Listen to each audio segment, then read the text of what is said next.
네, 오늘 말씀 제목은 골고다를 향하여라는 제목으로 말씀을 나누겠는데요. 이 골고다가요, 33절에 해골입니다. 해골. 골고다가 아람어거든요. 아람어로 이 골고다는 해골이라는 뜻이에요. 그리고 여러분 갈보리라고 들어보셨잖아요. 우리 찬양에도 뭐 갈보리산 위에 이 갈보리는 똑같습니다. 이것도 해골이에요. 이건 라틴어입니다. 그러니까 골고다, 예, 갈보리, 해골은 네, 같은 뜻이죠. 같은 의미를 가지고 있는데, 예, 예수님은 이제 이 해골이라는 곳을 향하여 분명한 방향성을 가지고 가시잖아요.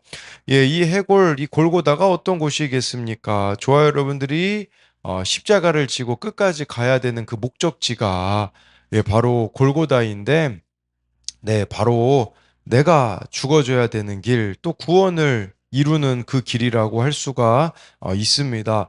첫 번째로요, 골고다를 향하여 억지로라도 십자가를 지며 가야 합니다. 26절인데요.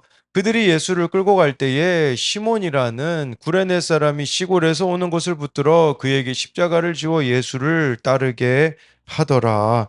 네, 여기서 그들은 누구를 말하겠습니까? 바로 로마 군인들입니다. 로마 군인들이 지금 예수님을 이제 십자가형을 집행하기 위하여서 끌고 가고 있습니다.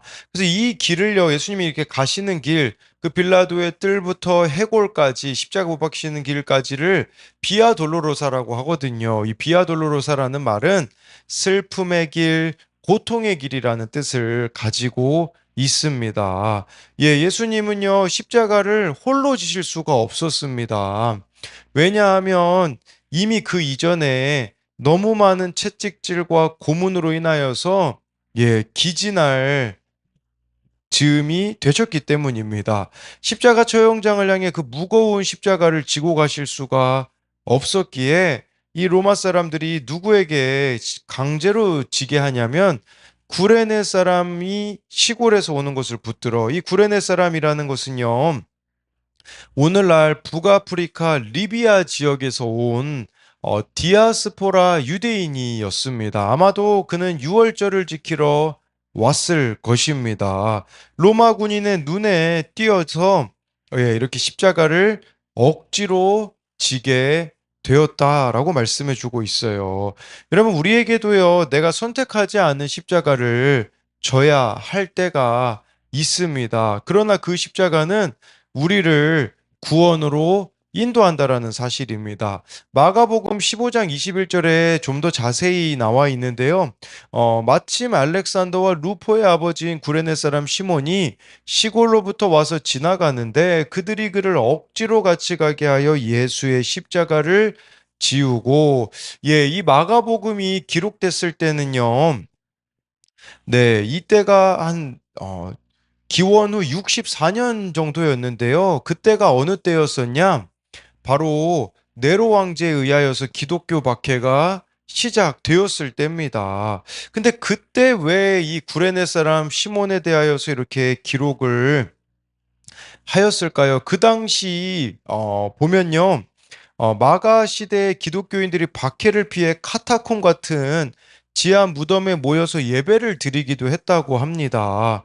그럼에도 불구하고요, 그 당시에 예수 믿는 사람들 중에요, 가룟 유다와 같은 배신자들, 밀고자들이 계속 늘어나가지고요, 이렇게 십자가형을 당하는 일이 벌어지게 되었다라는 것이에요.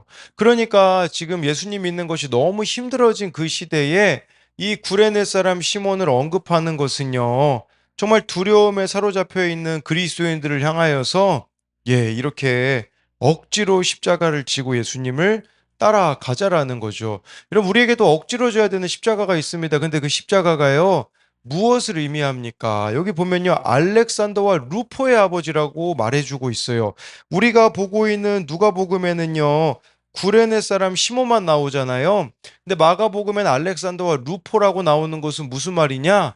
이 아버지인 구레네 사람 시몬이 억지로 십자가를 졌을 때 그의 아들들이 예수를 믿게 되었다라는 뜻입니다. 예, 그래서 이 억지로 진 십자가가 자녀들의 구원을 이루어 냈다라는 거죠. 여러분, 자녀들에게 우리가 물려줄 수 있는 최고의 유산은 뭡니까? 예수 그리스도입니다. 정말 내가 억지로라도 이 십자가를 질 때에 자녀의 구원이 이루어지게 된다라는 것이죠. 여러분, 자녀들만 구원했을까요? 로마서 16장 13절에 이렇게 나옵니다. 주 안에서 택하심을 입은 루포와 그의 어머니에게 문안하라. 그의 어머니는 곧 내 어머니니라. 사도 바울이 로마서를 기록하지 않았습니까? 그런데요, 여기 루포가 누굽니까? 우리가 방금 본 마가복음 15장 21절에 알렉산더 루포의 아버지인 구레네 사람 시몬이기 때문에 여러분, 이 루포와 그의 어머니에게 문안하라라고 말씀해주고 있는 것은 그의 어머니는 여기서 말하는 구레네 사람 시몬의 아내였습니다. 예, 얼마나 그녀가 이 로마 그 교회에서 역할을 잘 감당했던지, 사도 바울이요, 그의 어머니는 곧 내 어머니다라고까지 말할 정도였었다라는 거죠. 그러니까 이 억지로 진 십자가가요, 아내와 자녀들의 구원을 이루어 냈다라는 거죠. 여러분, 억지로 진 십자가 너무 수치스럽고 부끄러운데 그것이 구원의 자리가 된다라는 것이죠. 그런 의미에서 부끄러운 자리, 하기 싫은 역할이 억지로 지게 하신 십자가입니다. 내 힘으로 할 수 없기에 억지로 십자가 지는 것이 축복인 것이죠. 내가 억지로 무거운 짐을 지고 조롱을 당해도 거기에 우리가 순종함으로써 나와 집안의 구원이 이루어진다라는 것을 말씀해 주는 거죠. 저는 이 억지로 진 십자가를 다른 측면으로 좀 생각해 봤을 때 내 성품과 경험과 생각과 반대되는 선택을 하는 게 억지로 진 십자가가 아닐까 싶습니다. 그래서 묵상간증 그 어른용에 보면 아들이 짊어진 나의 죄에 보면요, 아들 셋을 양육하고 계신 분이 둘째가 산만하고 폭력적인 행동이 심해지는데 하루는 아이와 대화를 나누다가 유치원 친구 4명에게 괴롭힘 당하는 걸 알게 되었다고 합니다. 유치원에서는 그 부모님들에게 상담을 권했지만 심각하게 여기지 않아 퇴원 조치를 고려하고 있다고 했습니다. 아들은 선생님이 힘들어 하실까 괴롭힘을 당해도 말하지 못했다고 하는데, 근데 이 사건을 통하여서요, 어머니가요, 자기 모습을 보게 됩니다. 자신도 인정받지 못한 삶이었기에 결혼한 뒤에도 친정에 치우쳐 인정받으려고 노력을 한 것이죠. 그러다 보니 엄마의 역할보다 인정받는 것을 우선시한 자신이 문제 엄마임을 깨닫고 회개하게 되었다고 하면서 마지막이 이렇게 나오더라고요. 그 고백을 가져와 봤는데, 이번 일로 저는 성품 좋은 사람으로 보이려 하는 위선을 내려놓고 유치원에 적극적으로 항의했습니다. 그러자 내 친구도 상담을 받게 되고 수업 분위기도 다시 좋아졌습니다. 아들의 수고로 저의 인정 우상이 얼마나 악한 죄인지 일깨워 주셔서 감사합니다 하면서요, 적용하기에 그런 내용도 나오더라고요. 다른 사람의 눈치를 살피지 않고 필요한 말은 꼭 하겠습니다. 이분에게는 성품이라는 부분을 넘어서지 못하는 것이 있었던 것이죠. 그렇다면 억지로 지은 십자가가 뭐겠습니까? 성품을 넘어서는 적용을 하는 것이겠죠. 여러분, 우리들에게도 이 억지로 지은 십자가는요, 나의 성품, 나의 그런 살아온 방식에 반대되는 선택을 해 나아가는 것이라고 볼 수가 있는 것입니다. 자기를 부인하는 길을 선택하는 거라고 볼 수 있습니다. 그래서 이것에 대한 두 가지 적용은요, 내가 억지로 지게 된 십자가는 무엇입니까? 그것을 잘 지고 주님을 따르고 있습니까? 청소년용 큐티는 이 부분을 좀 더 쉬운 질문으로 바꾸었더라고요. 그래서 가지고 와봤는데, 내가 원하지 않았지만 해야만 했던 일들 중에 나중에 보니 감사한 일이 된 경험이 있습니까? 또 한 가지는요, 내가 져야 하는데 외면하고 있는 십자가는 무엇입니까? 두 번째로는요, 골고다를 향하여 구원을 위해 울며 가야 합니다. 27, 28절인데요. 또 백성과 및 그를 위하여 가슴을 치며 슬피 우는 여자의 큰 무리가 따라오는지라. 예수께서 돌이켜 그들을 향하여 이르시되 예루살렘의 딸들아, 나를 위하여 울지 말고 너희와 너희 자녀를 위하여 울라. 27절에요, 백성과 예수님을 위해 가슴 치며 슬피 우는 여자의 큰 무리가 있었다고 합니다. 예. 그러니까 정말 예수님을 이렇게 대적했던 무리도 있는가 하면 사랑했던 무리들도 있었다라는 것이에요. 예, 이 슬피 우는 여자의 큰 무리가 있는데 여러분 지금 예수님이 상태가 어떠십니까? 십자가를 스스로 지실 수가 없어서 구레네 사람 시몬이 지고 있는 상황이기 때문에 기력이 지금 다 빠진 상태거든요. 여러분 우리가 기력이 없으면 아무 말도 하고 싶지 않지 않습니까? 그런데요, 그렇게 매를 맞으시고 예, 이렇게 억울한 재판을 당하실 때는 아무 말씀도 하시지 않으신 그 예수님이 28절에 기력이 없는 상태에서 이 슬피 우는 여자들에게 말씀을 하시죠. 예루살렘의 딸들아, 나를 위하여 울지 말고 너희와 너희 자녀를 울라. 제가 27, 28절만 가져왔는데 뭐 31절까지 내용이 어떤 내용이냐면요. 이제는 이들이 한 40년 후에요. 예루살렘이 멸망당할 것이기 때문에 예, 심판당할 것이기 때문에 정말 너무 큰 아픔이 있을 것을 예수님이 미리 이야기하신 내용이라고 볼 수 있어요. 뭐 예를 들자면 31절에 푸른 나무에도 이같이 하거든 마른 나무에는 어떻게 되리요라고 말하는 것은 푸른 나무는 지금 예수님이 처형당하실 이때를 말하는 거예요.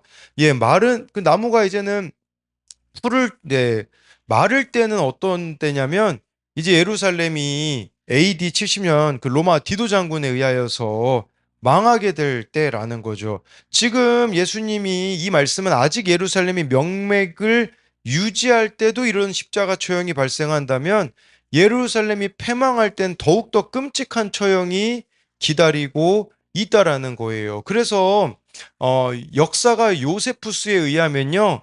예, AD 70년에 이 예루살렘이 멸망당할 때는요, 십자가를 매달 곳이 없을 정도로 많은 사람들이 십자가에 못 박혀 죽었다고 합니다. 그걸 내다보시고 예수님이 지금 하신 말씀이거든요. 그럼 다시 돌아와서 28절로 보면요, 예루살렘의 딸들아, 나를 위하여 울지 말고 너희와 너희 자녀를 울라라는 것은요, 우리로 말하자면요, 너의 구원을 위해서 울어라.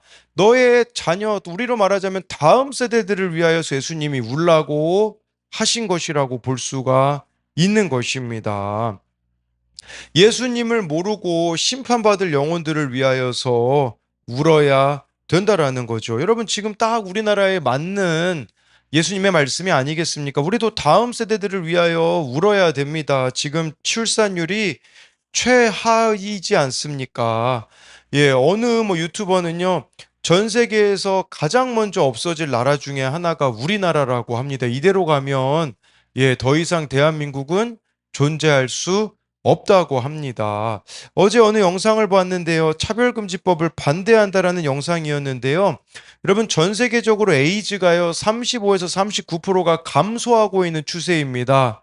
근데요, 우리나라에서는요, 에이즈가요, 892% 증가하는 추세라고 합니다. 그만큼 동성애가 확산되어 가고 있는 거죠.